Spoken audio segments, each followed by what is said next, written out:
আজকে বানাবো vegetable lollipop. তার জন্য এখানে কিছু সবজি কেটে নিয়েছি, বিট, গাজর, বিনস, আলু ডুমো ডুমো করে কেটে প্রেশার কুকারে 2টো সিটি দিয়ে নেব। আর সামান্য অল্প জল দেব, যাতে জলটা সবজিতেই টেনে নেয়। নুন আর হলুদ দিয়ে সেদ্ধ করে নেব।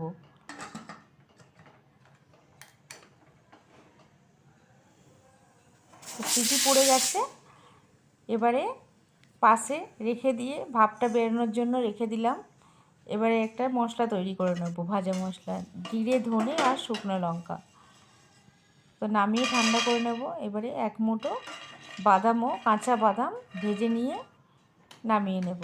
এবারে প্রেসার কুকার ঢাকাটা খুলে দেখে নেব সবজিগুলো কেমন সেদ্ধ হয়েছে। তো সবজিগুলো ভালোভাবেই সেদ্ধ হয়ে গেছে আর জলটাও টেনে নিয়েছে। এবারে ফ্রাই প্যানের মধ্যে অল্প সামান্য তেল দিয়ে আদা, কাঁচা লঙ্কা বাটাটা দিয়ে একটু নেড়ে চেড়ে কাঁচা গন্ধটা চলে যাওয়া পর্যন্ত নেড়ে তারপরে সবজিগুলো দিয়ে দেবো। দিয়ে এবারে মশলার সাথে ভালো করে মিশিয়ে নিতে হবে।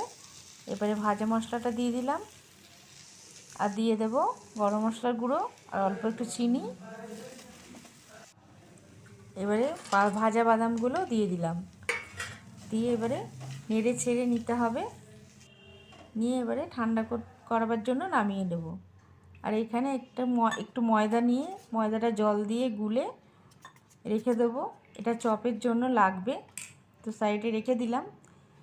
এবারে চপগুলো হাতে গড়ে নিয়ে ডিমের আকার গড়ে ময়দার গোলার মধ্যে ডুবিয়ে আর বিস্কুটের গুঁড়োর মধ্যে কোট করে নেব। নিয়ে এবারে আইসক্রিমের যে কাঠিগুলো হয় আমার কাছে ছিল, সেই কাঠিগুলো দিয়ে ললিপপ গড়ে নিলাম। বন্ধুরা, আজকের রেসিপিটা যদি আপনাদের ভালো লাগে প্লিজ লাইক, শেয়ার, কমেন্ট করবেন আর সাবস্ক্রাইব করে আমার পাশে থাকবেন। তো এইভাবে হয়ে গেলে এবারে ভেজে নেব, একটা একটা করে লাল করে ডিপ ফ্রাই করে ভেজে নেব। তো এইভাবে বানিয়ে খেয়ে দেখবেন বন্ধুরা, কত সুন্দর লাগে খেতে আর খুব তাড়াতাড়ি ঝটপট হয়ে যায়। তৈরি হয়ে গেল ভেজিটেবল ললিপপ।